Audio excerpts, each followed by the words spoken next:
Assalamualaikum warahmatullahi wabarakatuh.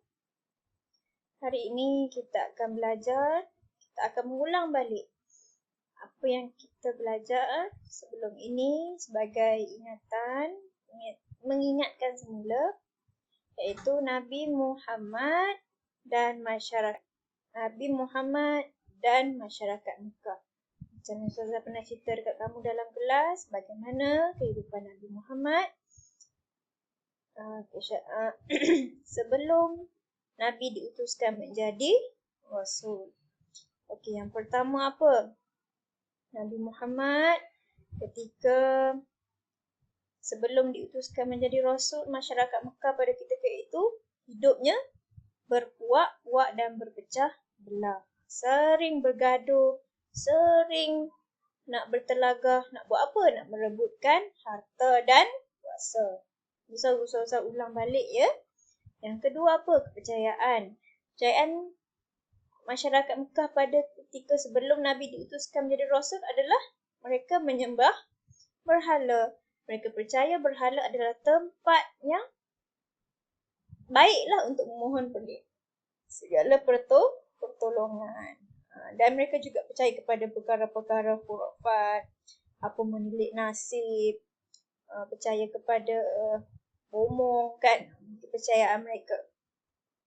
Cara hidup orang Arab pula ketika sebelum datangnya Islam, mereka ni suka buat apa? Suka minum arak, berjudi, berbohong. Itu perkara biasa bagi mereka dalam kehidupan seharian. Dan suka menilik nasib. Saya cakap tadi kan. Dan mereka juga pada satu ketika dulu suka membunuh anak perempuan. Kerana apa? Kerana mereka mengatakan bahawa anak perempuan ni membawa malang, nasib malang kepada sesebuah keluarga. Jadi mereka bunuh anak. Ini adalah cara hidup sebelum Nabi diutuskan menjadi Rasul. Kehidupan orang Arab ketika Nabi diutuskan menjadi Rasul. Kan? Okey. Seterusnya. Ni. Apa peribadi Nabi Muhammad sebelum menjadi Rasul? Sebelum menjadi Rasul lagi, Nabi yang pertama, Nabi amanah. Nabi sebelum jadi Rasul lagi, Nabi seorang yang amanah. Kalau kamu tengok dalam kehidupan orang Arab, dia suka berbohong. Tapi Nabi sebaliknya, berlawanan, iaitu amanah.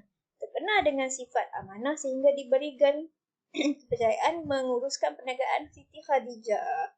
Dan yang kedua, sentiasa bercakap benar dan adil. Ini berlaku pada ketika peristiwa peletakan batu Hajarul Aswad yang Ustazah dah cerita dalam kelas. Saya tak nak ulas lebih panjang. Yang ketiga, Nabi tidak suka membuang masa. Yang baru. Yang ketiga, Nabi sebelum jadi Rasul lagi, Nabi tidak suka membuang masa. Sejak kecil lagi, hidup baginda terisi dengan perkara yang berfaedah. Baginda sangat rajin membantu Halimatus Sa'diyah. Siapa Halimatus Sa'diyah ni? Ibu susuannya mengembala kambing. Pada usia berapa kamu agak-agak Nabi mula mengembala kambing ni? Membantu Halimatus Sa'diyah ni. Nabi mengembala kambing pada usia 5 tahun. 5 tahun Nabi dah mula mengembala kambing. Kita, tak kata kat kamu lah, saya sendiri pun 5 tahun buat apa? Main, tengok TV kan. Nabi tak suka membuang masa. Dan yang keempat, Nabi seorang yang penyantun. Nabi baginda sentiasa bermanis muka dan berlemah lembut dalam percakapan. Sikap baginda ini sangat disenangi dan dihormati ramai. Baginda juga terkenal dengan sifat pemaaf dan dermawan. Penyantun ni apa? Orang yang lemah lembut, baik hati, budi pekerti, cakapnya elok, tak pernah tinggi suara.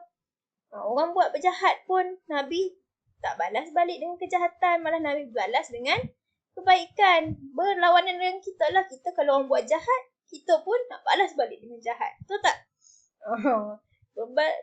Berlawanan dengan kita lah. Jadi kita kena ikutlah apa sifat Nabi sebelum jadi Rasul pun Nabi dah seorang penyantun. Malah bila dah jadi Rasul, makin bertambahlah sifat akhlak Nabi kan. Akhlak Nabi tu apa? Akhlak Nabi tu Al-Quran sangat baik. Jadi kita cubalah, tak dapat banyak, dapat sedikit insya-Allah. Okey, seterusnya. Kepribadian Nabi dalam menghadapi penentangan masyarakat Mekah.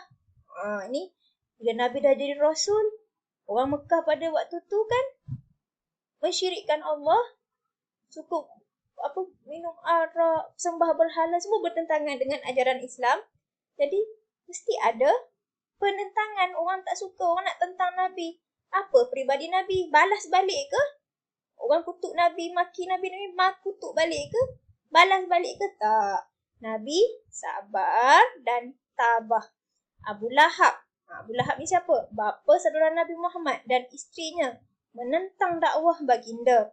Mereka menggelar Nabi sebagai pendusta. Namun baginda tidak patah semangat dan sentiasa berbuat baik kepada mereka. Nabi sabar. Walaupun orang kata Nabi pendusta. Pendusta ni apa? Pembohong. Kita kalau orang kata, kamu ni pembohong, kita marah kan? Tapi Nabi sabar dan tabah. Okey. Yang kedua, berpendirian teguh. Allah. Salah pula.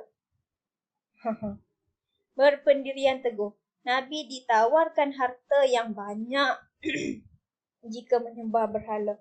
Orang musyrikin Quraisy tawarkan Nabi harta. Nak jadikan Nabi seorang raja di Mekah kalau Nabi menyembah berhala.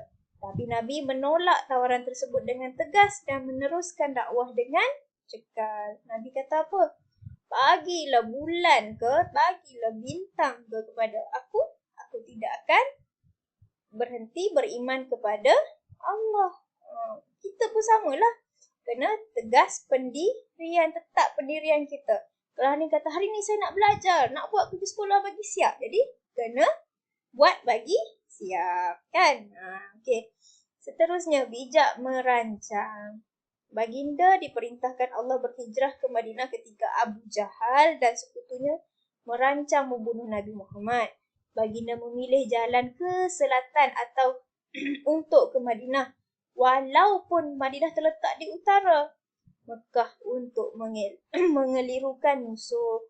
Sampainya di Madinah, baginda merancang usaha dakwah lebih meluas. Nabi merancang strategi kan. Ini kisah hijrah Nabi. Sewaktu Nabi hijrah, orang Mekah nak bunuh Nabi. Mereka tawarkan siapa yang dapat jumpa Muhammad, dapat bunuh Nabi Muhammad pada ketika itu, dia akan diberikan ganjaran 100 ekor unta. Jadi Nabi tak ikut laluan yang selalu orang jalan. Kalau kamu tengok ni kan, ada tulis jalan umum. Maksudnya jalan daripada Mekah ke Madinah ikut laluan yang berwarna merah. Tapi Nabi mengikut laluan yang berwarna hijau.